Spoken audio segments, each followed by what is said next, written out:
Hey guys and gals, Brandon here with another church stage design idea. What you see behind me we call a woven wall or a warped wall. What we did is we took some Coroplast.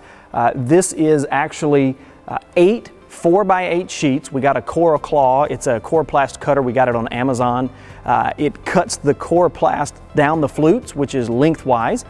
So what we did is we took a 4x8 sheet and we cut it into four 1-foot strips that were 8 feet long.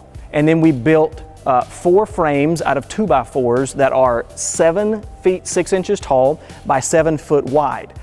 So then we took the 8-foot piece of Coroplast and we stapled it with crown staples to the ends of the 7-foot frame, which allowed the Coroplast to bow either forwards or backwards, and I'll show you that in just a minute. It flexes really easily one way or the other even after it's assembled.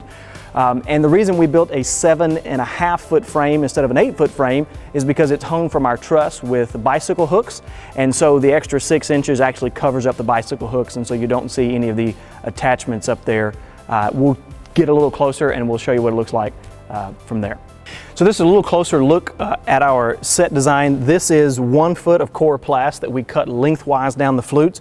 We just use some crown staples right here on the end and the same on the other side. This allows them to bend really easily. I'll grab this one and pull it forward so you can see, and it'll hold that shape forward. So if you needed to stack them and move them, we move ours weekly for different services.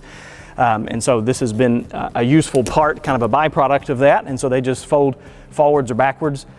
We had toyed with the idea of covering up the staples, but honestly by the time you get about 10 or 12 feet away from it, you don't even see it, the little crown staples, and so we just decided to leave them like that.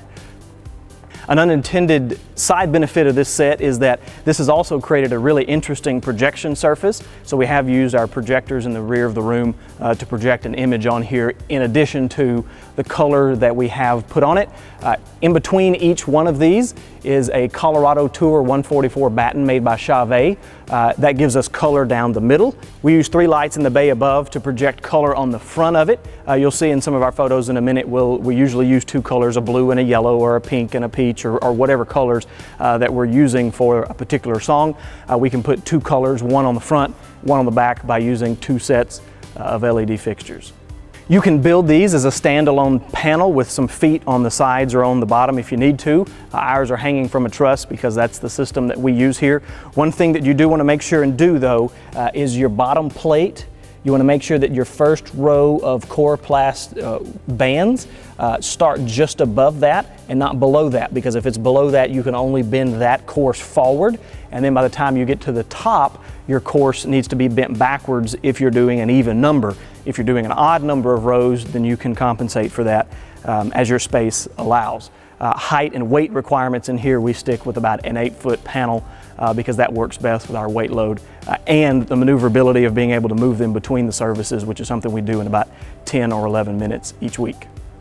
As always, if you have a question about this stage design or any of our other stage designs, leave a comment in the comment section below or tweet us at ps_Brandon Cook. Be sure to send us a picture of what you're working on. As always, we look forward to helping you be creative in your context.